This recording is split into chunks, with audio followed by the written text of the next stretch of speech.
Voilà, monsieur, bonsoir et bienvenue dans cette édition. Le Togo ira au vote en avril prochain pour une élection présidentielle. Avant ou après nous, d'autres pays de la sous-région ouest-africaine iront également aux urnes pour des scrutins divers, des concordances d'événements qui interpellent la CEDEAO, dont le président en exercice a entamé une tournée dans les pays concernés pour s'enquérir des conditions d'organisation de ces élections. Arrivé à Lomé dans la matinée d'hier, John Dramani Mahama en est reparti en début de soirée après avoir exécuté un agenda bien chargé, tête à tête avec le président Faure Gnassingbé, rencontre avec les autres candidats à l'élection présidentielle entourés de leurs collaborateurs ou partenaires, conférence de presse. Voici in extenso les termes du communiqué final ayant sanctionné la visite du président ghanéen présenté par Aimé Abal.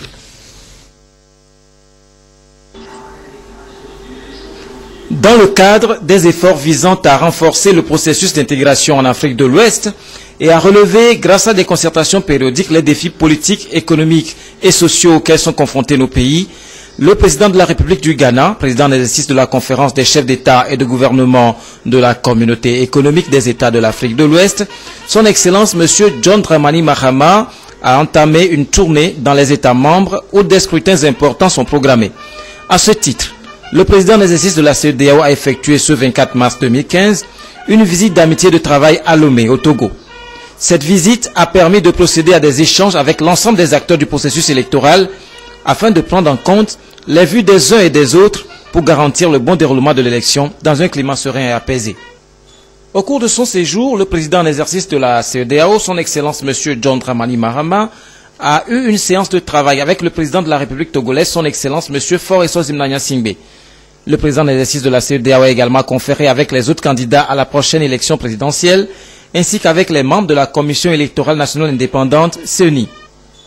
Abordant la question de la prochaine élection présidentielle au Togo avec l'ensemble des parties prenantes, le président en exercice de la CEDEAO a pris bonne note du déroulement du processus électoral en cours et a formulé le vif souhait que les efforts déployés puissent être poursuivis pour la tenue du scrutin présidentiel dans un climat apaisé et dans la transparence, afin de permettre au peuple togolais de poursuivre son développement économique et social dans un esprit de cohésion et de concorde nationale. Au cours des échanges, le président en exercice de la CEDEAO a pris acte des mesures prises par le gouvernement en vue de sécuriser l'ensemble du processus électoral. Il a également pris bonne note des préoccupations formulées par certains candidats qui ont trait notamment aux listes électorales et aux bulletins de vote. Il a à cet égard exhorté l'ensemble de la classe politique à apporter tout son concours dans un esprit républicain pour le succès de la prochaine élection présidentielle. Le président en exercice de la CEDEAO a dans cette perspective encouragé tous les acteurs politiques à coopérer pour le succès de la mission de l'Organisation internationale de la francophonie, mandatée à la demande du gouvernement pour la consolidation des listes électorales. S'agissant des préoccupations relatives aux bulletins de vote, le président en exercice de la CEDEAO a exhorté la CENI à mettre à la disposition des partis politiques les spécimens des bulletins de vote pour faciliter la formation et la sensibilisation des électeurs au vote. À l'issue de ces différents entretiens avec l'ensemble des parties prenantes et dans le souci de décrisper l'atmosphère à la veille de la campagne électorale et de faciliter les derniers réglages techniques nécessaires au parachèvement du processus électoral, le président en exercice de la CEDEAO a proposé aux autorités togolaises d'envisager un léger réaménagement de la date de l'élection présidentielle. Le président en exercice de la CEDEAO a en outre réitéré la nécessité pour les acteurs politiques de prendre toute la mesure de la responsabilité qui leur incombe dans la préservation de la paix sociale et de la cohésion nationale. Il a émis le vif souhait que tout soit mis en œuvre pour consolider au Togo, comme dans l'ensemble des pays de l'espace communautaire, les principes de démocratie, de bonne gouvernance, de paix et de sécurité, tels que prévus dans les textes pertinents de la CEDEAO.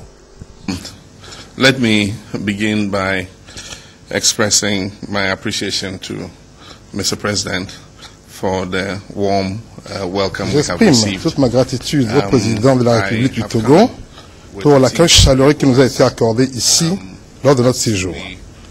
Je effectue une visite ici au Togo avec une équipe de la CEDEAO pour suivre la préparation dans le cadre des élections qui auront lieu très bientôt.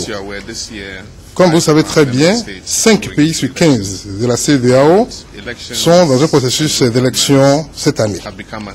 Et les élections et la bonne gouvernance constituent un point très important du protocole de la CEDEAO.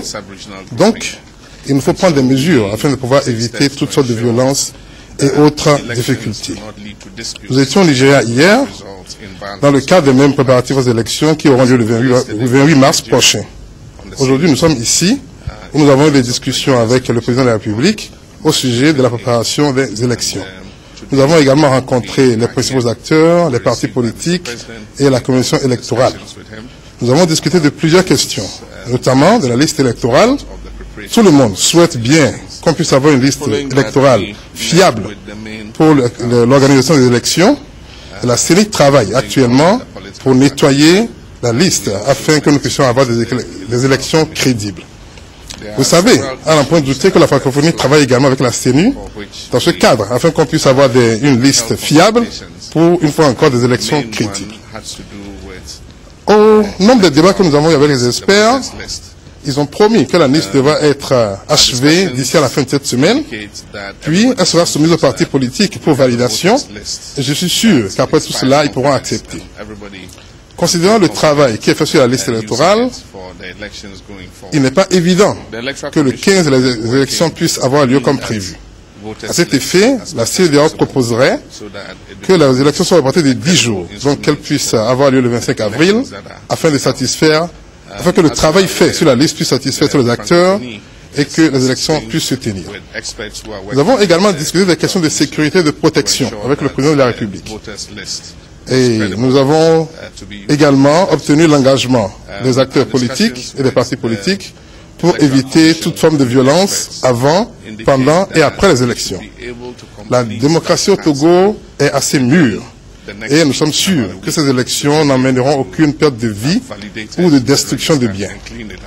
En ce qui concerne les réformes qui sont prévues à l'accord politique global, la CEDEAO s'engage pour continuer à enraciner la démocratie au Togo en participant au débat afin de pouvoir donner confiance aux divers acteurs.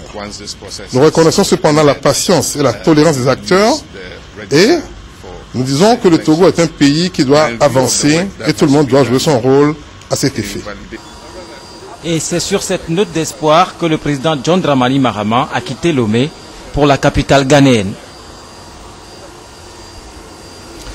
Audience à la primature, le chef du gouvernement, Kwesi Selagodji Awomezonu, s'est entretenu ce matin avec une délégation du groupe intergouvernemental d'action contre le blanchiment d'argent en Afrique de l'Ouest, JIABA. Les échanges ont porté bien naturellement sur la lutte contre le blanchiment d'argent dans la sous-région, comme l'a précisé le directeur général du groupe, M. Adama Koulibaly, au micro d'Apollinaire Kadanga.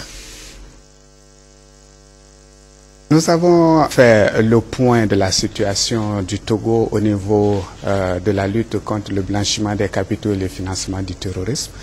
Nous avons situé le pays dans son contexte et les nouveaux défis auxquels il devra faire face dans les prochaines années.